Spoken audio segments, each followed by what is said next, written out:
সুয়ে মরকদ নজর সুয়ে দুনিয়া হে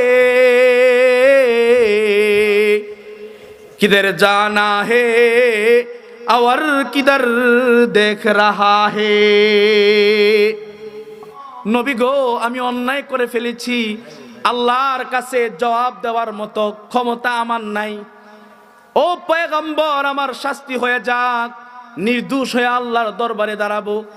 আল্লাহ নবী সাল্লাল্লাহু আলাইহি ওয়াসাল্লাম বিচার কার্যক্রম করার জন্য গর্ত করলেন, দাঁড়া করাইয়া দিলেন।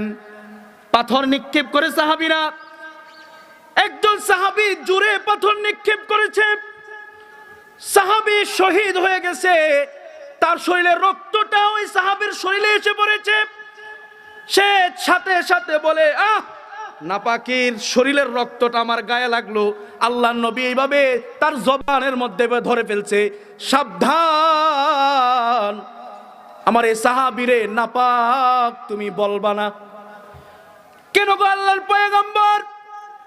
ও সাহাবী শুনো, অন্যায় করেছে, অপরাধ করেছে, সে শুধু নামাজ পড়ে আল্লাহরে মানে এমন নয়, সে শুধু সেজদা দিয়ে রোজা রেখে যাকাত দিয়ে হজ করে এমন নয়, ঈমান এমন ভাবে আনছে যদি আল্লাহরে খুশি করার জন্য জীবনও দিতে হয় জীবন দিবে। তোমার আমার চোখের সামনে আল্লাহকে খুশি করার জন্য জীবন দিয়ে দিছে। শুনো রে ও আমার সাহাবীরা, আমার এই সাহাবীর তাওবাকে আমার আল্লাহ এমন ভাবে কবুল করেছে, তার তওবাটা যদি পুরা গোত্রের মানুষের মধ্যে বন্টন করে দেওয়া হয়, আমার আল্লাহ পুরা গোত্রের মানুষকে এক তওবার বিনিময়ে জান্নাতে পাঠাইয়া দিবে।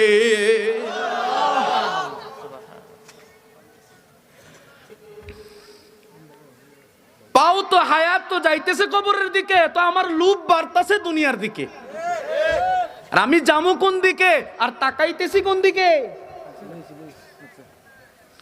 যেতে হবে কবরে, সন্দেহ আছে?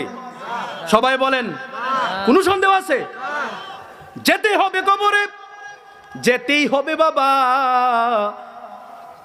কবর গেলে বলেন তো আমার আল্লাহর সাক্ষাৎ আসবে কি আসবে না? উত্তর দেব কি যদি আল্লাহ তাআলা জিজ্ঞাসাবাদ করে? আছে কিছু উত্তর দেওয়ার? কিছু নাই। 3 নম্বর আলামত, আল্লাহর নবী সাল্লাল্লাহু আলাইহি ওয়াসাল্লাম বলে, ও আমার সাহাবীরা শুনো, কিভাবে বুঝবে তুমি ঈমানদার? তখন তুমি বুঝতে পারবে তুমি ঈমানদার মৃত্যু আসার আগে আগে তুমি মৃত্যুর প্রস্তুতি নিয়ে রাখবে। বলেন সুবহানাল্লাহ। মরণ যে আসবে, মৃত্যু যে আসবে, এর প্রস্তুতি তুমি সবসময় নিয়ে রাখো। যদি এমনটা হয় তুমি ঈমানদার। সুবহানাল্লাহ বলেন। আশরাফ আলী থানভী রহমাতুল্লাহি আলাইহি সুন্দর করে একটা ঘটনা বর্ণনা করে উপমা দিয়েছেন। এক তরকারি ব্যবসায়ী, কি ব্যবসায়ী আব্বা? তরকারি ব্যবসায়ী। সে তরকারির ব্যবসা করে, ওই যে কাঁচামাল তরকারির ব্যবসা করে। এই তরকারি ব্যবসায়ী মাথার মধ্যে তরকারির ঝুড়ি নিয়ে হাইটা যায়। আল্লাহর ওলি আশরাফ আলী থানভী রহমাতুল্লাহি আলাইহি ওকে বর্ণনা করে বলে, পথিমধ্যে একজনের সাথে তার সাক্ষাৎ, দাঁড়ায় গেছে, সালাম করেছে, জিজ্ঞাসা করে কে? বলে আমি কেউ নয়, আমি আজরাইল। আল্লাহু আকবার বলেন, আমি আজরাইল। তরকারি ব্যবসায়ী খুশি হয়ে গেছে। সুবহানাল্লাহ বলেন, জোরে বলেন, জোরে বলেন, জোরে বলেন। সে তো ভয় পাওয়ার কথা, খুশি হয়ে গেছে। আশ্চর্য, প্রশ্ন করে আজরাইল, তুমি এত খুশি কেন? করে ভাই আমার আর সহ্য হয় না, কত আমি প্রস্তুতি নিব মরার লাগা, তোমারে ডাকি তুমি খালি দূরে থাকো। হ্যাঁ,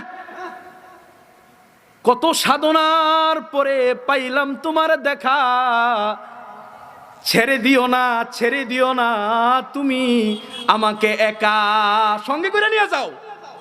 আল্লাহু আকবার বলেন। বলে দাঁড়াও দাঁড়াও, কান্দে আমার গামছা, মুসল্লা। সুবহানাল্লাহ বলেন। কতদিনের আমার শান, আমার সাধনা, যখন তোমার দেখা পাবো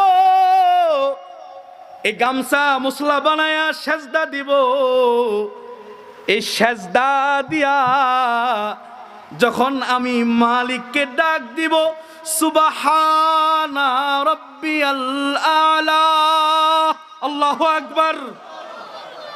ও আজরাইল, তুমি আমার রূহ নিয়ে যাইবা, এটা আমার সাধনা, আমার এই তামান্না, দিলের তামান্নাটা পূর্ণ কইরা দাও। আজরাইল বলে এত তারা কিসের, তোমার রূহ কবজ করার জন্য এখন আমি আসি নাই। আশ্চর্য হয়ে গেছে, এটা কেমন কথা কইলা, তুমি আইসো আবার ফিরে যাও গা, এমনটা তো কখনো হয় না। বলে শোনো, আসমানের মধ্যে মুমিন বান্দাদের আলোচনা হচ্ছে, আল্লাহু আকবার বলেন। ওই জায়গার মধ্যে তরকারি ব্যাপারের কথা উঠছে, আমি শোনার সাথে সাথে আসলাম, মিলাইলাম মিলে কিনা, আল্লাহু আকবার বলেন। দেখলাম যা বর্ণনা হয়েছে তা, তবে খুশ খবর তোমার জন্য শোনো, এই হালতে যদি মৃত্যুর সময় আসার আগ পর্যন্ত থাকতে পারো, ওয়াদা দিয়া গেলাম আসবো, খালি হাতে আসবো না, জান্নাতের শরাব নিয়ে আসবো, মৃত্যুর দরজা দিয়া জান্নাতের শরাব পান করায়া মালিকের দিদারে তোমারে নিয়ে যাব। আরে মরার আগে মরার প্রস্তুতি নাও, তখন বুঝবে তুমি ইমানদার। তুমি কি ইমানদার।